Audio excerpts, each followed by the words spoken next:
나는 언제나 무신론이 어떤 좋은 일도 행할 수 없으며 큰 해를 끼친다고 확신해왔고, 현자가 미신에 반대하는 것과 미친 사람이 신에 반대하는 것 사이에는 무한한 차이가 있다고 주장해왔다.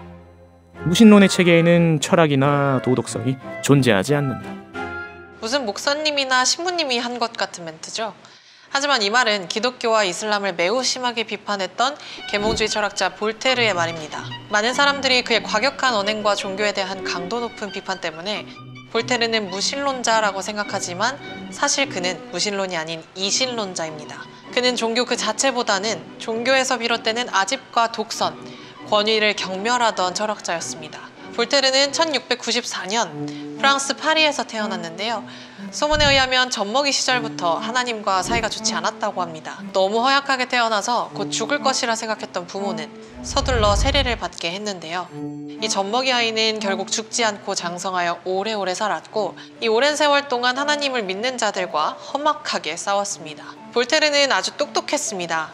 어린 시절부터 문학에 재능이 있었고 16살에는 예수의 학교에 입학해서 신을 정밀하게 상고하는 방법을 배웠습니다. 신 존재를 증명하는 데 쓰였던 논쟁술은 볼테르에게 와서 신을 의심하는 데 쓰이기 시작했습니다. 그는 박사들과 함께 오랫동안 신에 대해 토론을 벌일 만큼 진지하고 학구적이었지만 동시에 매우 활달하고 방탕했습니다. 이 명석한 지혜와 자유분방한 사생활, 섞이지 않을 것 같은 두 성향이 볼테르 안에서 섞이자 압도적인 비꼬기 능력이 나타났습니다. 그는 당대의 신성 로마 제국에 대해 이렇게 비판했죠. 스스로 신성 로마 제국이라 칭하였고 아직도 칭하고 있는 이 나라는 딱히 신성하지도 않고 로마도 아니며 제국은 더더욱 아니다. 또한 그는 당대의 마녀 사냥을 혐오했는데요. 그는 직접 교황에게 편지를 씁니다. 전혀 예의를 갖추지 않은 채로요. 아직도 마녀 사냥이라는 이름으로 무고한 사람을 죽이는 쓰레기들이 있으니 뭐라도 좀 하시죠. 뿐만 아니라 굉장한 통찰력을 보여주는 명언도 쏟아냈는데요. 무고한 자를 비난하느니 죄 지은 자를 용서하는 게 낫다 라는 말을 남겨 현대법의 근간이 되는 무죄 추정의 원칙에 근거를 세웠고, 사람들은 할 말이 없으면 욕을 한다 라는 말을 남겼는데, 이 명언은 가장 많은 사람에게 공감을 받은 명언 1위에 선정되기도 했습니다. 그리고 답변으로 사람을 판단하지 말고 질문으로 사람을 판단하라 라는 말, 나는 행복하기로 결정했다, 건강에 좋기 때문이다 라는 말, 매우 의미심장한 말들을 쏟아낸 당대의 슈퍼스타였죠. 그는 온갖 특권을 누리던 귀족들에 대해 시민들의 심정을 적절하고 재치 있게 그리고 과격하게 대변해 주었습니다. 뿐만 아니라 플라톤의 철인왕 사상을 계승하여 입헌군주의 이상을 실현하고자 프랑스를 철학자가 이끄는 진보적인 군주 통치 국가로 바꾸되 군주에게 지배당하지 않는 구조를 원했습니다. 거리에 떠돌던 정부에 대한 비판과 독설은 모두 볼테르가 한 말로 여겨질 정도로 볼테르의 말은 파급력이 어마어마했는데요. 당연히 사회지도층에서는 그를 곱게 보지 않았고 그를 바스티유 감옥에 가두어 버렸죠. 하지만 이미 명성을 얻었던 볼테르는 감옥 안에서도 대접을 받았고요. 죄인 신분인 그가 교도소장과 함께 식사를 하며 편하게 지냈습니다. 그리고 그는 감옥에서 희곡 오이디푸스를 쓰면서 본명인 아루에를 버리고 볼테르라는 필명을 쓰기 시작한 것입니다. 감옥 생활을 편하게 해서일까요? 형을 살고 나온 볼테르는 여전히 막 나갔는데요. 높은 귀족에게 대놓고 말대꾸를 하고 비꼬다가 그의 하인에게 두들겨 맞습니다. 격분한 볼테르가 다음날 다시 결투를 신청했다가 또 감옥에 갇히게 되었죠. 하지만 이런 사소한 이유로 유명인사를 감옥에 가두는 것은 정치권에서도 부담이 되었을 텐입니다. 그렇기에 그는 프랑스를 떠나는 조건으로 풀려나게 되었죠. 볼테르는 3년여 동안 영국으로 추방되게 되었습니다. 그는 영국에서 생활하며 문화 충격을 받게 됩니다. 영국은 당시 프랑스와 달리 종교의 입김에 치우쳐 있지 않고 과학을 중시하는 분위기가 있었는데요. 볼테르는 위대한 과학자이자 신학자인 아이작 뉴턴이 국장으로 웨스트민스터 성당에 묻히는 것을 보게 됩니다. 그리고 크게 감동했죠.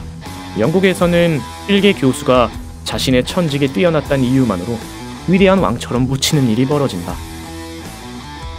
그는 상대적으로 자유로웠던 영국의 분위기, 종교적 자유와 표현의 자유를 보고 매우 감탄했습니다. 영국은 프랑스보다 과학을 중시했고 진리를 추구했죠. 이에 볼테르는 영국인의 독립과 자유를 보장해주는 것이 도대체 무엇인가 하고 탐구했는데 해답은 돈이었음을 발견하게 됩니다. 진정한 사상적 자유를 얻으려면 그 꿈을 뒷받침할 만한 자본이 있어야 한다는 것을 깨달았죠. 그리고 볼테르는 자기 자신을 보았습니다. 그는 아버지로부터 명석한 두뇌와 많은 유산을 받았고 법률과 경제 지식을 충분히 습득했습니다. 또한 정부에서 나오는 연금과 저서를 출판할 때 받은 찬조금, 출판 소득도 있었죠. 즉 그는 부자였던 것입니다. 영국으로의 유배 기간이 끝나고 프랑스로 돌아온 그는 어떤 사업을 할까 고민했습니다. 그리고 복권에 투자하기로 결정했죠. 그는 명석한 두뇌로 복권의 당첨 확률을 계산하여 복권을 대량으로 사들였는데요. 이 복권이 계속 당첨되면서 단숨에 약 50만 프랑, 현대 가치로 50억 정도를 벌게 됩니다. 그는 복권을 통해 마련한 자본으로 군량사업과 대미통상 무역에 투자하여 60만 프랑을 벌었습니다. 그리고 대저택과 2개의 별장, 160여 명의 시종을 거느릴 정도로 엄청난 부를 쌓았죠. 그렇게 그는 평민 출신의 유럽 최고의 부자 반열에 오르게 됩니다. 그는 더 이상 누구에게도 빌붙거나 굽신거릴 필요가 없게 되는 것이죠. 왜냐? 돈이 어마어마하게 많으니까요. 이제 자신의 사상 실현을 뒷받침할 수 있는 자본을 얻었으니 원래 하고자 했던 목적인 사상 계몽과 문학 창작에 모든 힘을 쏟으며 인생을 보냈습니다. 또한 엄청난 재산과 지적인 영향력을 이용해 사회적으로 탄압받던 사람들을 보호하는 데도 앞장섰습니다. 내 여행이 어디로 가든 천국은 내가 있는 곳이다. 볼테르는 84살의 나이로 눈을 감게 되는데요. 그는 신에 대한 맹세를 거부했으므로 기독교 의식에 따라 묻힐 수 없었지만 천재에게는 규칙이 적용되지 않는다라는 이 희한한 해석을 내린 시골 신부의 배려로 신성시되는 성지에 매장되었습니다. 훗날 그의 유해는 프랑스 혁명가들에 의해 프랑스의 영웅들의 묘지 판테온으로 옮겨져 지금까지도 추모되고 있습니다.